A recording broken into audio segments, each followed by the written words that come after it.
Jock run through what we're going to cover today. Over to you. Oh, actually, no, sorry. One thing before we do. I really encourage people to ask questions as we go. So if something that Jock says has made you think of something else and you wanted to ask a question, on the left-hand side, you will see there is a react option. So if you see something smart or you really love what he had to say, there's a bunch of reactions that you can share. There's also a Q button. So that's probably the best to use if you are have a question or a comment or something to add, because then we can hit we can actually turn your mic on and you can just ask it live. And then also you've obviously found the chat as well. But anyway, I will hand over to Jock. Awesome. Hi team, great to be here and thanks for being here. If you're not Megan or I, you could attempt to mute your mic. That would be awesome. I can hear I don't know who here we go. I've muted them. Some people in the background. Cool. Anyway, thank you everyone for being here. Really appreciate it. Super excited. I've done a test run of this, so I think it is pretty valuable. But basically, there's quite a lot to get through today. The general gist of the session is I'll do like an introduction to capital raising. I'll then go into like the exact actual execution of a fundraising campaign that's not based on luck, it's more based on method. Then I'll give you a bit of a demo of how we go about it. And we'll also be able to finish with Q&A. I should be able to close out the whole session, the presentation within 40 minutes, I'd say. And the ideal scenario is at the end of this, you have like the entire Playbook tool set and a Gantt chart, like a process chart to go away and run your own successful fundraising campaign. I'm literally going to give it to you on a platter. I think the key thing to remember is to stick around to the last slide of the execution piece of the Prezzo, because that's where I'll have like the wrap up and conclusion that tells you succinctly in a compressed way every single thing that we've gone through today, including all of the websites you should go to, etc., etc. So I'm hoping you can see my screen and I'm going to get going. Please like hit me with any questions about anything fundraising, period. So hi, if you didn't realize, I'm Jock, I'm founder of Iceberg. I'm three-time founder. I worked at a private equity firm. I worked at family offices. I've invested in close to 40 startups myself. So I got generally a pretty good idea of what it takes to fundraise, the whole process involved and how horrendous it really is. And that's sort of like what brought me to building Iceberg. In a nutshell, you can see here, and we're going to go through it in depth, but it'll cost a founder like on average 20 grand a year in terms of like tools and time to effectively fundraise.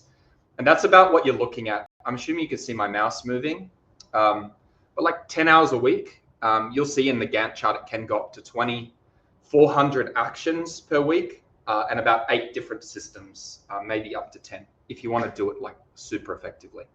So fundamentally, we believe there could and should be a better way. Sorry, just as an FYI, I don't think we can see your mouse moving. Oh, okay, no problems. Well, it's on the screen anyway. Yeah, sorry, apologies. All good. So just as I said, just to like get in some context around fundraising, it's all pretty clear the basics, but there's sort of 3 reasons founders should be fundraising. One could be whatever you're doing is going to be an incredibly expensive endeavor. So you're working in deep tech or manufacturing or something along those lines.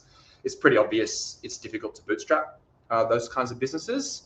Another one is you found like a really key inflection point around your business. So that could be something along the lines of you've really figured out how much it costs to acquire a customer, how much it costs to break even on that acquisition, and how long they'll stay. So like the CAC LTV ratio. So in essence, if you were to pile $1 million into acquisition, you knew you could recoup 3 mil. That's an example of like a really key inflection point, which changes, of course, as part and parcel of each stage you're at in the journey. And then last, and probably the worst, is about macro timings. So there could be, for example, a competitor of yours overseas that's raised a whole bunch of money recently. That actually is a reason to raise, to try and like maintain competitiveness. But it could also be more positive things like legislative change and so on and so forth that come through. Sorry, I'm just going to mute Jordan maybe. Legislative stuff that comes through and makes a change that sort of like could skyrocket whatever you're doing. So the reason I sort of am saying this is there really needs to be a specific reason you're raising, and you need to know what it is and be able to present your investment case centric around that. Just being like, I have an idea and this is what I'm doing is never going to be enough. Cool. So one of the first questions that comes around when you're raising, I should say, I'm not going to go through how to like create a pitch deck or anything like that today. I think there's a million resources centric around that and data rooms and whatever. And also like you can train Geminis to give you pretty amazing feedback. So this is more like the actual execution process of raising. Quick question that I've just seen from Bryce. Is there any way you can make your screen a bit larger, like go full screen? There we go. Is that helpful? Is that better? Cool. Brilliant. Okay. Awesome. So one of the first questions that you'll come to, I suppose, is like, how much money do you raise? If you read that on the left side, you'll sort of come to figure out the conclusion. But in a nutshell, you are always going to give away somewhere between 10 and 20% of your company when you raise. And the way that you can come to how much you are going to raise usually is by just figuring out what your OPEX, like your operational costs will be, and extrapolating that out to like 18 to 24 months. So if your burn rate per month is going to be 100K, you probably want to raise 1.8 to 2.4 mil.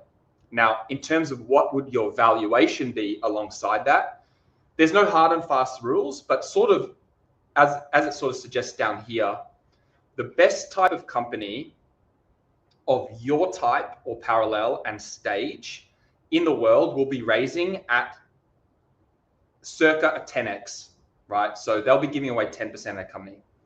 If you were the worst of the best of your type and stage, etc., so clearly like should take on capital, but you're not as good as company X over here, then you're likely to give away closer to 20%.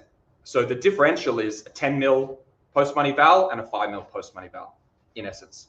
But the first step is figuring out 18 to 24 month burn, obviously what you're going to achieve, etc. with that, and using that as the cornerstone of then getting to your val.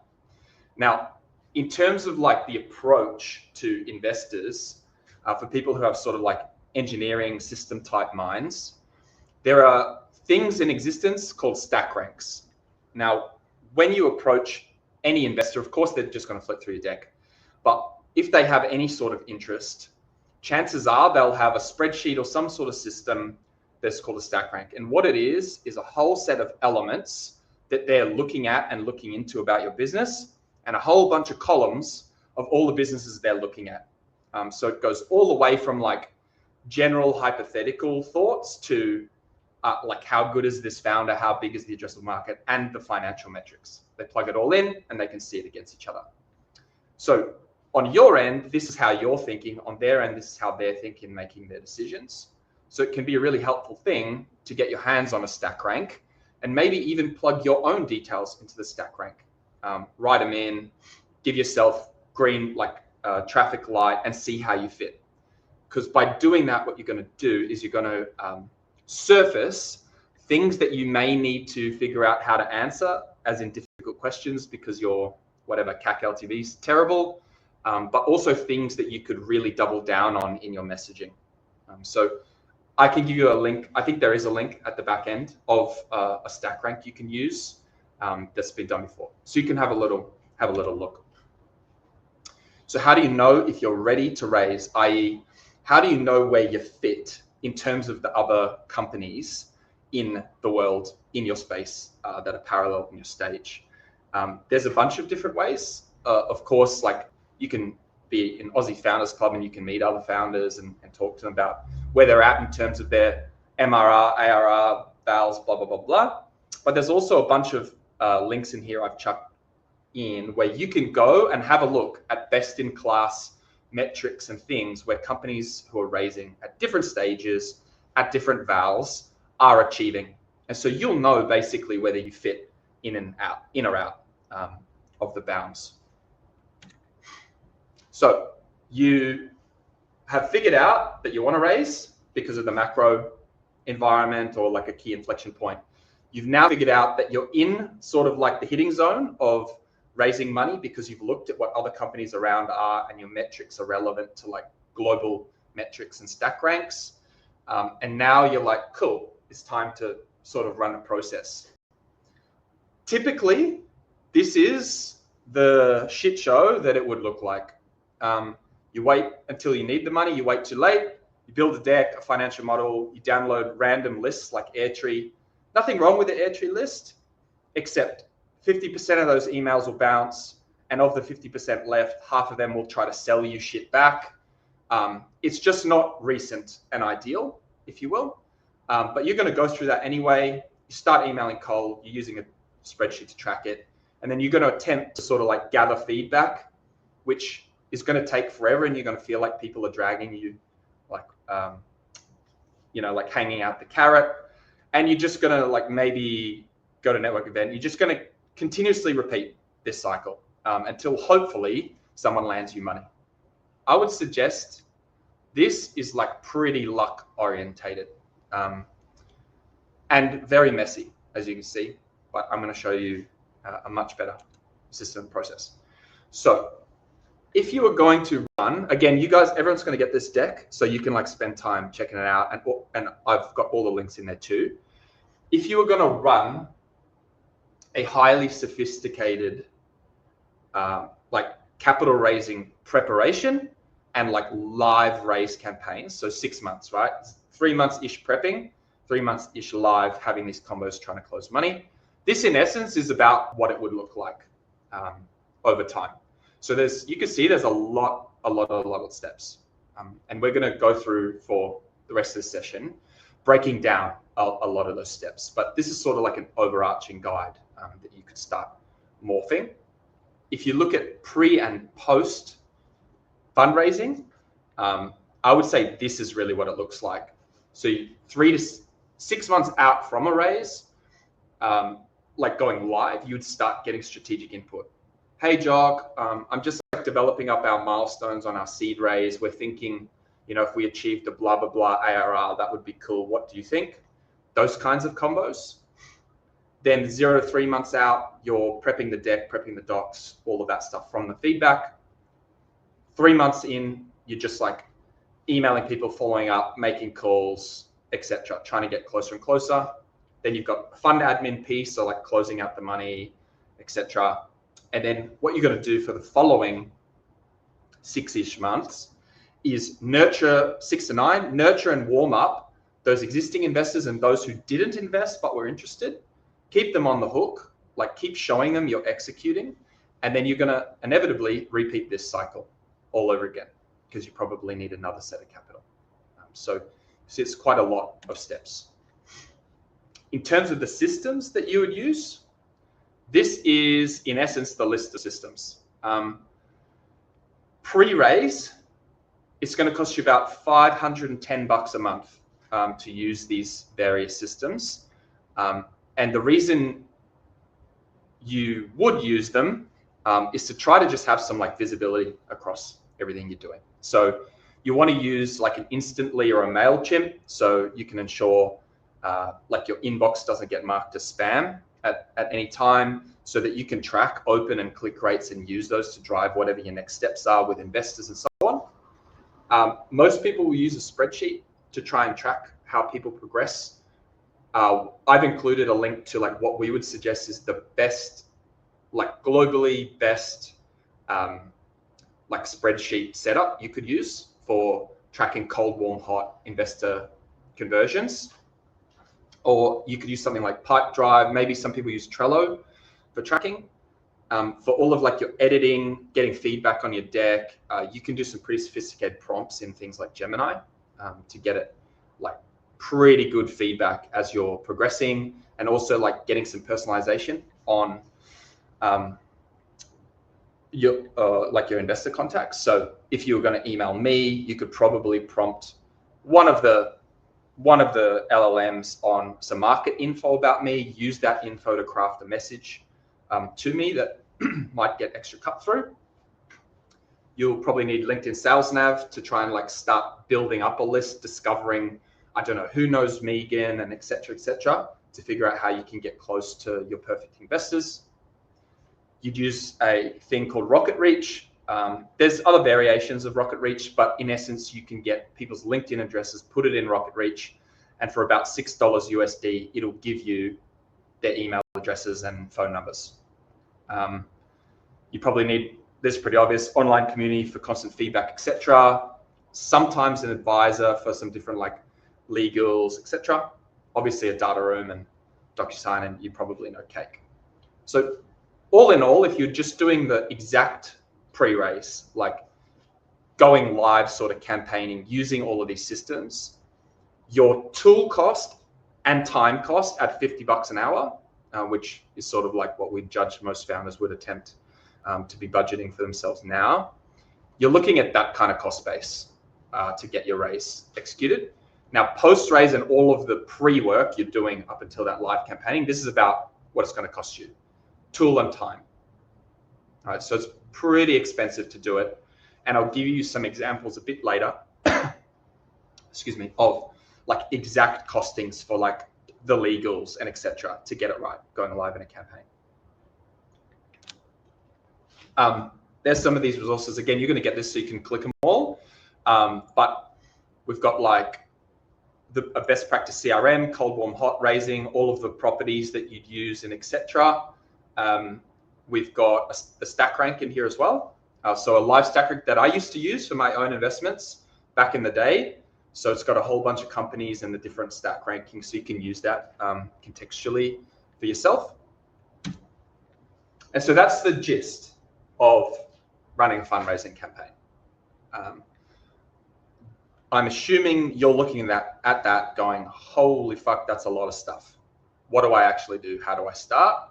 If that's true, well, you're in the right place, because now we're going to talk about how you actually literally execute it. So if I was you and I raised, I don't even know anymore, 630 million bucks probably, the very first thing that I would do is kind of like a fundraising SWOT. So what we're trying to do is identify who are the best type of investors for you and why. That's important for a couple of reasons. One is the smarter, more aligned people you get to invest in you, the better. Like the easier they're going to make your life, the more strategic value they're going to add. But also, you can use this kind of information as to why Scalare Ventures is a great strategic investor for Iceberg to get their attention, right? So if I wrote them an outbound message that suggested, we've seen you've acquired multiple fintech fundraising entities as a conglomerate across Australia, we think we're a great fit because blah, the chances of them responding to that are pretty high versus me just going, hey, Scalare, I'm Iceberg, I'm cool. Here's my deck, do you want to chat? Even that kind of effort makes a drastic difference in your outbound. Nonetheless, the first thing you need to do is understand yourself to figure out who the right fit investors are for you. The next thing you're going to do is you're going to start to like generate your scout list, as we spoke about. I mentioned above LinkedIn Sales Nav, but there are other different websites out there. I seem to have not linked that, but one specific one that's well known is signal.nfx. So it's a list of all the it's mostly American investors who have invested in anything, like absolutely everything about their portfolio and so on and so forth. Now you can't get the email address, but what you can do is get their name, to get their LinkedIn, to go to Rocket Reach and get their email address. So it's a bit of effort, but with that effort and with that sort of focus and precision, you have a better chance of getting cut through, obviously.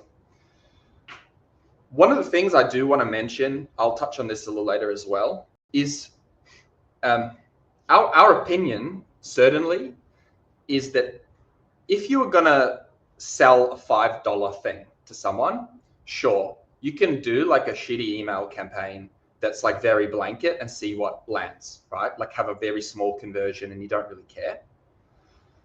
But if you're raising 500 grand and every potential lead investor you talk to is worth 500 grand to you, do you think you'd send them a shitty blanket templated email? Or do you think you'd be spending some time truly understanding them, what they've been up to, how it's aligned, and crafting something insanely personalized?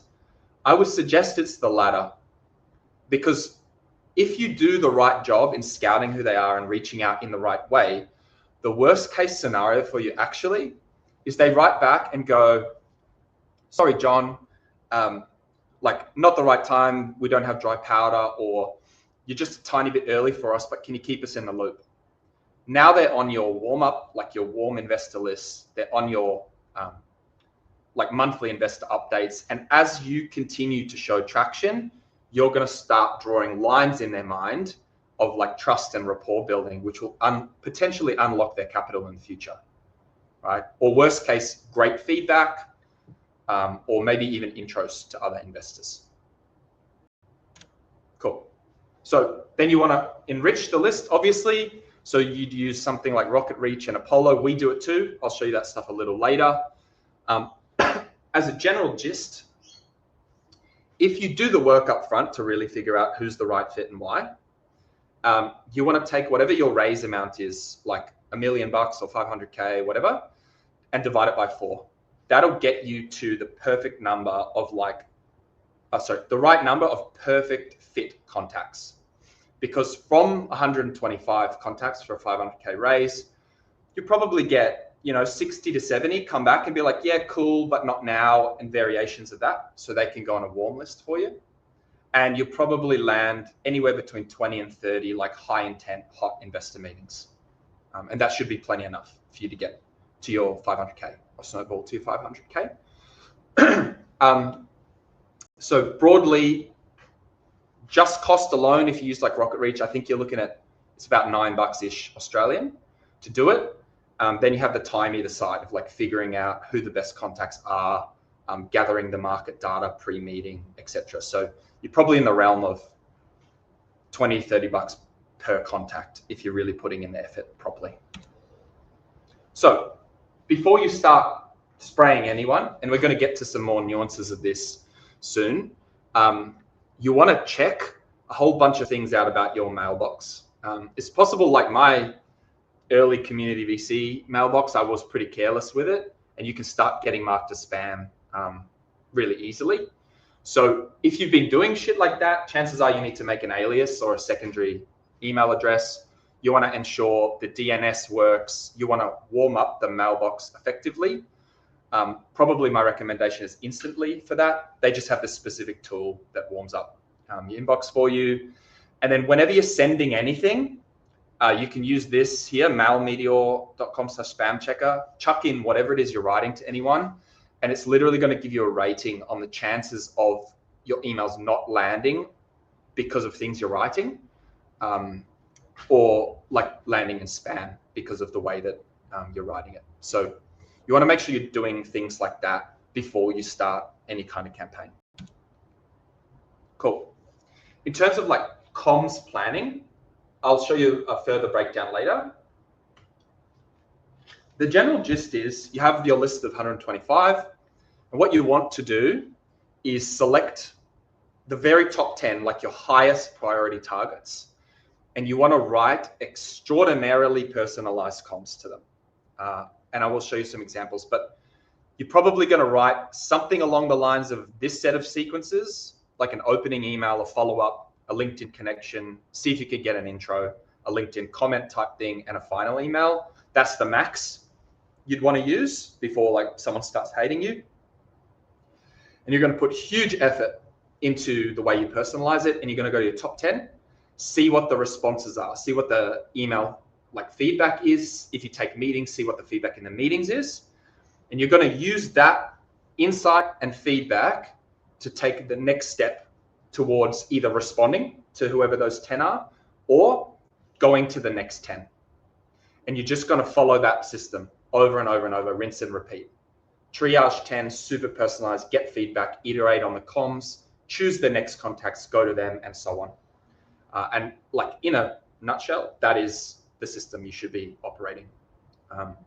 The second you go over like 25-ish, I would say 20 is a better limit, but 25 emails a day out of your account, you're moving into instantly like getting spam territory. So definitely don't do that. Cool. I already showed you this, so I'm just gonna skip over it. But in the CRM, like the spreadsheet link we chucked in there, there are a lot of properties, and the reason for the properties is really like the more effort you put in, the better your like personalization per investor type can be. I think I have an example of it later, but we've been tracking, by doing this for founders for a long time, every single piece of comms sent or received by every single founder ever, and how the cut through was for every investor persona. So like based on their geography, whether like they have a relaxed persona, fintech, pre-seed, seed, blah, blah, blah, blah, blah. All these different things, like their skill sets that are listed on LinkedIn, and trying to use that to ratchet up the cut through to how you speak to whoever at scale more effectively. That's the kind of mindset like you really want to be in when you're doing this kind of thing.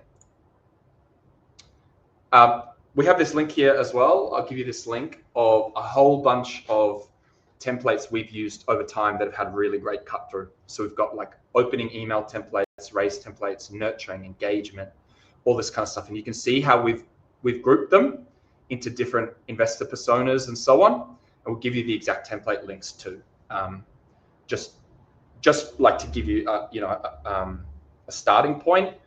But again, like I said, when you're planning your execution, if all the investors keep coming back to you and saying, hey, like you need more traction or whatever, you're clearly going to have to take a step back and either go to investors who invest earlier, so their requirement for traction is less, or you're going to have to figure out a way to position what you're doing so that investors like attention isn't drawn to traction, it's drawn to like the big vision and team, as an example, or figure out a really good way to respond to someone's rebuttal about traction. So a way you could do that, as an example, you might be able to look at an investment they made in a similar type company and look at the traction they had at the point of investment and use that as a reference or an anchor point to go back and be like, yeah, well, when you invested in SiteMinder, it was blah, blah, blah. We're here and here's why, it's stickier, as an example. Point being, again, for 500,000, if every contact could be worth 500,000 to $1 million and so on for you, I think you probably want to be pretty thoughtful. So this is an example of an email we drafted ourselves. It's like a mid-tier personalization email. And we used it to like our top 10 lead contacts, and just the TLDR. We pulled 2 bits of info out of our database from conversations that we'd had with that investor before that we used to sort of anchor like how contextually relevant they are to us and we are to them. We also filmed ourselves doing a video of using our internal fundraising assistant to search for them and draft this email and send it to them. So it's kind of like a Black Mirror scenario where they're watching us find them and draft the thing that we're sending to them that they're receiving and reading. So that kind of effort, this isn't as good as it gets, by the way, but even that kind of effort, we had 10 of 11 cold, perfect fit lead investors come back for meetings. 10 of 11. I don't know the maths on that, but that's high, right? 10 of 11. But that's because we went to huge effort for each one. Each one could be worth $1.5 million for us. In terms of like some follow-ups, general like rulings, you want to be pretty straight to the point. I think like you want to like opt people in and out of their alignment to what you're doing. So you're not opting them in or out to giving you money, but you're opting them in or out for like actually giving a shit about what you're up to. Don't waste your time with people who aren't. And this is cheeky, but once you get into this and you're meeting enough people, you're going to be like pretty over it pretty quick because of the volume of effort. And you'll find that you'll have investor meetings where like you just do not vibe with that investor like at all. I've had it before where the entire meeting they just asked about like valuations and how much free cash flow we had. And I'm like, dude, you haven't asked a single question or like commented on our vision or how fucking cool anything is, or there's just nothing, only valuation and cash. For me, I'm opting that person out because any investor you take on is like a company lifetime investor, and I'm not dealing with that person because every time I've got any kind of meeting, it's going to be one of those meetings like, oh, fuck, is there any way I can get out of this? And you don't really want that for the long term, do you? Last point, try and do 3 days in between any kind of follow-ups you do. Max it out at the 6 steps I showed you earlier. I've already gone through a bunch of this stuff for you. And I think like I was suggesting, of course, like you want to review every 10, make iterations, go back out, etc. But I think also, I don't know, however you're going to take the notes on the meetings, you pop them all in like a doc or Notion or something and just put them into Gemini and ask it some questions. Be like, what do you think are the correlations between the feedback and these people and, you know, these kinds of things, and try to be really thoughtful about it, because although you are asking for money and you're trying to sell and present, you're also getting invaluable feedback from really smart people that see a lot of super interesting stuff globally. And you can use all that feedback as part of your ammunition for like, whether it's strategically executing into the future or even just repositioning what you're doing. At Iceberg, with the companies we work with, we do like a monthly wrap up for them. And so we go through all the contact conversions, a synthesis of feedback, meetings booked, verbal commits, follow up, additions to scout list, and then what we like, how we should collab on the next month. Like based on everything that's gone on, what should we do? You know, maybe there's a big fintech event coming up and you want to just like scout and try and pre-book meetings with everyone going there. Let's make that our focus. And so you sort of want to treat it a little bit like how you hopefully operate your business. Monthly wrap-ups, quarterly plans, and so on. You can see how it's a similar cadence. So then in terms of like closing the capital, you've had some meetings, people have given you verbal commits, like, yeah, cool, I'd be up for 25K, keep me in the loop, whatever. We use a tab like this simply, which is like verbal commit, details received, digital agreement sent, received, funds received, shareholder agreement sent and signed. If you're running a crowdfunding campaign, there's some variations to that. But if you're just doing like a private raise, in essence, that is the steps that you take. And I've already gone through the tools for you. But like if in whatever you're using, however you're going to do it, if you've got those there, that's pretty close to good enough in terms of tracking where things are at. And then in terms of costs associated, this is like general, just normal costs, legal costs.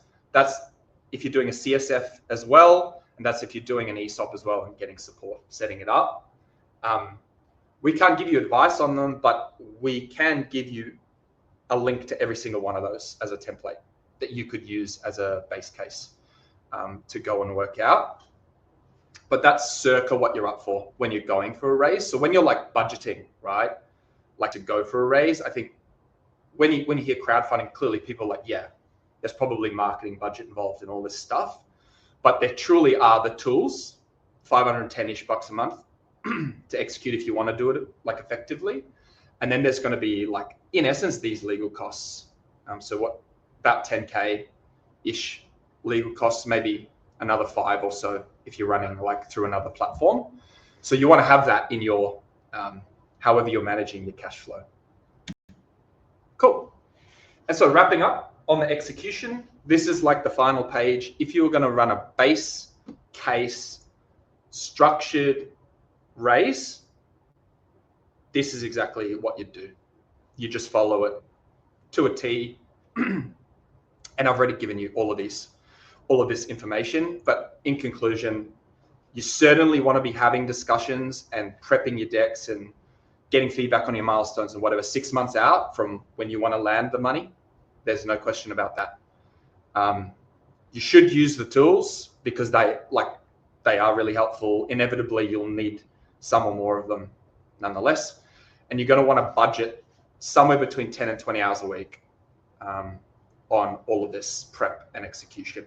So up to you whether you want to put that on top of whatever you're doing, or you want to take that out of your execution. I don't know, however you want to roll with it. But that's circa exactly how you do it. When I worked at the family office, honestly, they didn't even know what a CRM was at that point. But when I was going about it through managing multiple companies, raises or investments at the same time, I was running something like this. And so there you have it. Now, closing out, well, I was like 41 minutes. It's pretty good, or 36 minutes. I'll tell you a little bit about us and Iceberg and why we're building Iceberg. The straight up answer is you can see 400 steps a week, 20-ish hours and 8 tools is a disaster. And so I suggested to you before that we did the Black Mirror loom. This is a screenshot of me doing the Black Mirror loom to feed from title of that exact email I showed you earlier. So we built an AI fundraising assistant that's contextually internal of a CRM, but I'm going to show you how we're progressing into the future with it. So our 2 sort of key insights around founders are these, and hopefully you agree. And this is true working with many founders. Founders want and need an entire tool stack. 8 separate tools and 400 steps is bullshit. It should just be in one place and should be really simple and guided. The second thing is, as I banged on about heaps on this call, unlocking capital requires rapport building at scale, which requires hyper personalization. And to do that, we could talk about enrichment of a contact, right? One version is I got Megan Luttrell and Megan's email. Another version is I have that, plus I have all this market data about her. She has Kaiser recruitment. She said this kind of thing on LinkedIn recently, contextual relevant to me, and X and blah, blah, blah. And that could help me craft. Or you can take it to the next level, which is what we offer in Iceberg, because we track all of the inbound and outbound conversations founders have with all investors that Megan, maybe a non-sensitive consumer piece of data about things we've seen in Megan's back and forth with founders is she lives in blah and she likes training for High Rocks and XYZ. And those kinds of things that you can weave into your outreach, but also weave into the, hey, Megan, saw you posted about High Rocks, me too, blah, blah, blah, are the things that are going to keep you top of mind and give you the best shot to have as many meaningful conversations with these people as possible. So that's why we're trying to build the daily investor engagement tool for founders. So this is literally it. Our 1.1 will be ready in 4 weeks. I'll tell you what we do currently in terms of servicing founders, but it's an AI first fundraising CRM assistant. So it looks, sort of ChatGPT, I suppose, with a bit of us in it. And you can discover investors who could be interested in you, enrich existing contacts or new contacts with our first party data, like Megan likes High Rocks and lives in blah, etc. Get in touch with hyper-personalized recommended insights and templates. You can gauge and analyze what the feedback meant and how you can respond to it. And you'll get prompts on Megan posted this on LinkedIn, you should do blah, etc.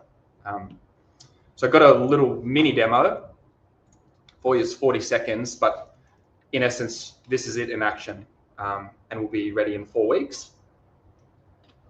Everyone to use, so you sort of just put in company info in your deck, it'll contextually take your deck and then recommend you 3 for free perfect investor contacts. Alex from Sequoia, Jamie from Greylock, whatever.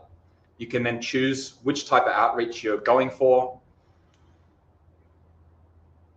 Choose the template, what kind of tone, method, etc. And then you can either import your own contacts, get more, you can get insight panels on them, You can ask it any question under the sun. It's Gemini plus 50% at least already, and that kind of exists.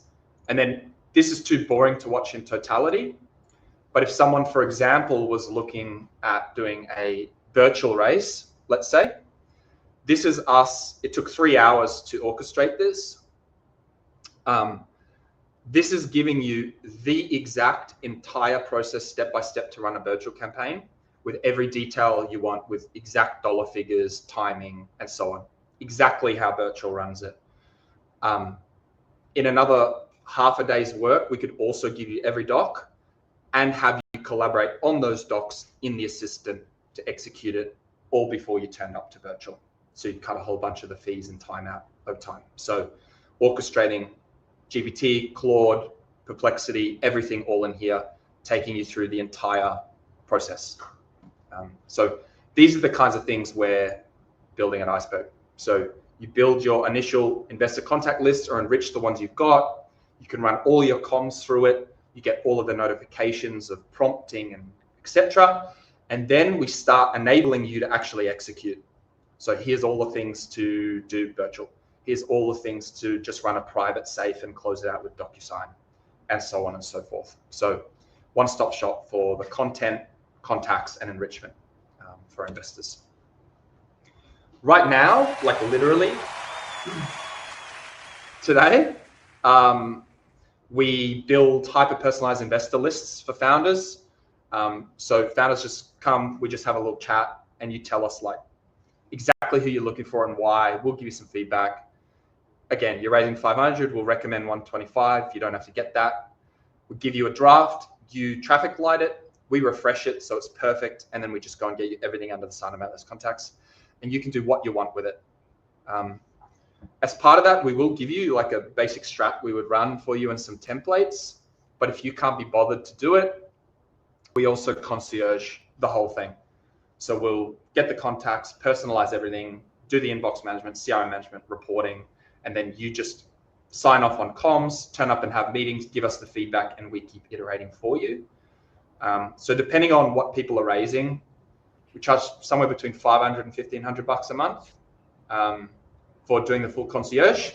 And this assistant I showed you in 4 weeks, we're not exactly sure of the pricing just yet, but that's what this is. In a nutshell, if you wanted all of that, we'd just concierge you at this point, being an augmented assistant. We currently have about 30 live founders concurrently, circa that, that we work with. And these are sort of some of the results, but it goes well. It's going well in a nutshell. You can sort of review these. I don't want to sell it. And last but not least, if you are going to raise money imminently, you can come for a free trial with us. So what we do is we put you in a chat with us, like our team. We just slowly work with you over time to give you feedback on what you're up to, your deck, and also start working with you on your dream contact list. When you feel like you're at a point that you can pull a trigger, we'll just give you the order form for the contact list, and then you can begin. If you're into it now and you're like, yeah, I don't want to do all that, you guys can do it. There's also a meeting link here to chat with me about the full concierge for you. And lastly, anyone who's sort of seeing this, will pop you on the 1.1 assistant list anyway, because you'll get 3 free completely enriched contacts plus templates. Nonetheless, it's just literally for free. Why wouldn't you do it? So we've got a quick question from Joanne. Yeah. She's just asked, can you elaborate on how you have built investor insights? You mentioned email communications.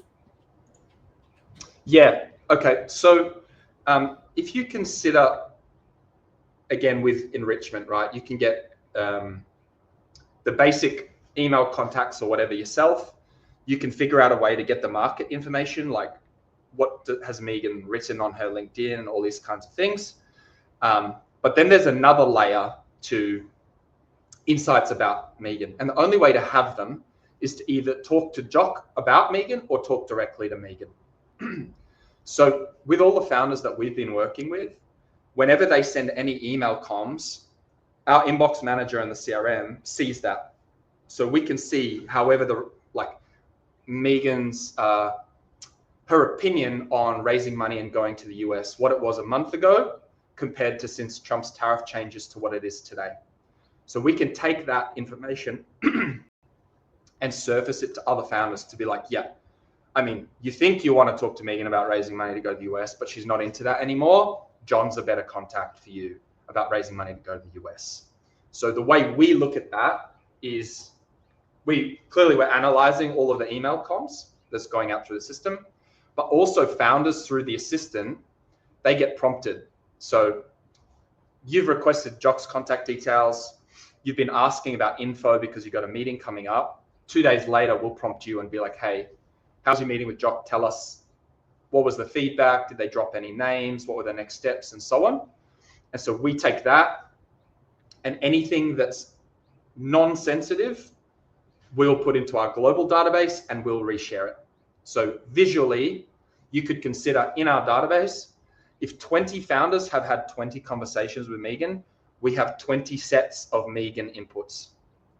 And then we just decide which is non-sensitive, like it wouldn't hurt Megan or the company she's been engaging with, and we resurface it like that.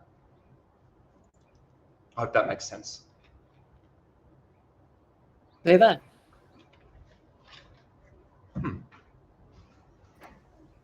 That's the end of my preso. Yeah, should we jump into questions? Does anyone have anything they want to ask? Is there something that we talked, well, not we, because I didn't say anything, but is there something that Jock said that you're like, I don't really get this bit? Or cool, Bryce, here we go. You've got the mic. Thanks. I thought I'd try that feature that you mentioned before. Hey, nice stuff, Jock. So it seems like there's a lot of focus here on identifying who the potentially right investment partners are and how to reach out to them and get cut through. What about, I guess, the stage prior to that and ensuring that all of the ingredients are in place such that effort is going to be, have the most chance of success?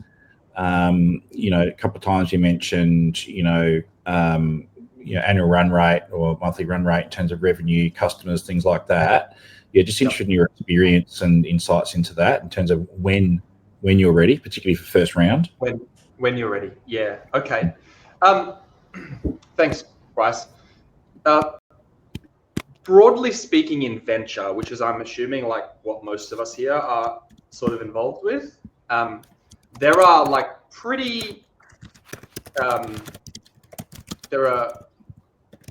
Megan's getting muted. There are pretty like specific bands of like stage at where you're at. Okay, so there's kind of like friends and family, what people identify as pre-seed, seed, Series A, and so on.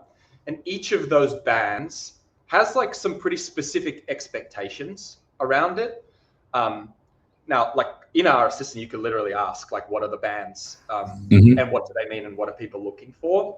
And I think like that's the place that you start, right? And it does change because AI means that you can achieve a lot more. Probably your ARR is a lot higher at a pre-seed stage now than it was before because a lot more is achievable with vibe coding, blah, blah, blah. But broadly speaking, if you just used the assistant, looked up what the different bands are, and then you went to earlier in the session somewhere, I put a set of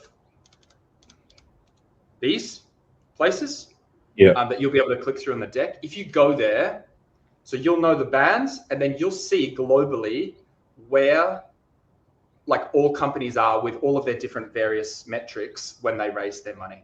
You'll be able to gather that kind of insight, and then you'll have a good idea at where you're sitting. Now, I've got like two caveats to that, sadly. One is undoubtedly the best possible way to raise money is to build a relationship for the longest time. So the earlier that you have conviction around whatever it is that you're going to do and your vision or whatever, which will change, we know, and that aligns to Jock as the investor, you should reach out to Jock and be like, hey, dude, you could call me dude. I'd be cool with that. That would be part of my profiling. But hey, dude, I'm building blah. I think it's super like in your hitting zone. I'd love to just keep you in the loop, and you can give me some feedback here and there if you're up for it. Basically, everyone is going to say yes to that. So, and the longer you do that, the more trust and rapport you'll be able to build with me. Instead of making the raise like this binary event where it's like, hey, Bryce, I'm doing blah, I got blah, give me money. Yeah. If you think about those two things in like a dating context, right? Same thing. I think the second piece, the second caveat is really like when we present to investors about investing in us as Iceberg, what we're truly suggesting is investing is incredibly opaque and ambiguous, because just like I said, Megan's outlook on raising money and go to the US could change any day. And when her mind changes about that, she doesn't go on LinkedIn and say, hey, every founder who wanted to contact me, by the way, I think going to the US right now is terrible. Of course, no one does that. She doesn't do that. But what we want to do is surface that, because those things really, really matter in terms of like timing to close money. And you'll see in this journey, it happens all the time. It's happened to us. You built crazy rapport with your perfect investor. The alignment is perfect. Everything is perfect. You open the round and you didn't know because they didn't announce it. But a week earlier, they just did their biggest acquisition ever. And now they have no money. Like they're not investing for the rest of the year. So if you had all your eggs just in that basket, you'd be in trouble. But also, if you had some sort of machine that could surface like the non-sensitive, insightful info to you about Jock the investor, you will have known some, like maybe not exactly about the acquisition, but you would have known a lot more, had some signal to try and move quicker instead of delaying it till whenever, right? Yeah, that's great. Thank you, mate. Hope that's helpful. Amazing. Last call for questions. Otherwise, I think we can wrap up. Also, you go.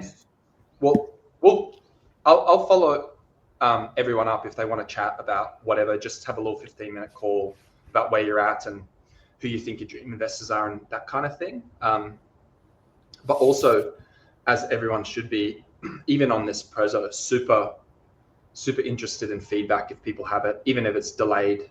Like you don't like that I swear, or I don't know, I could have gone deeper on something or not. Totally open. Amazing. This will actually send out a request for feedback, so I can share that with you. Cool. Awesome.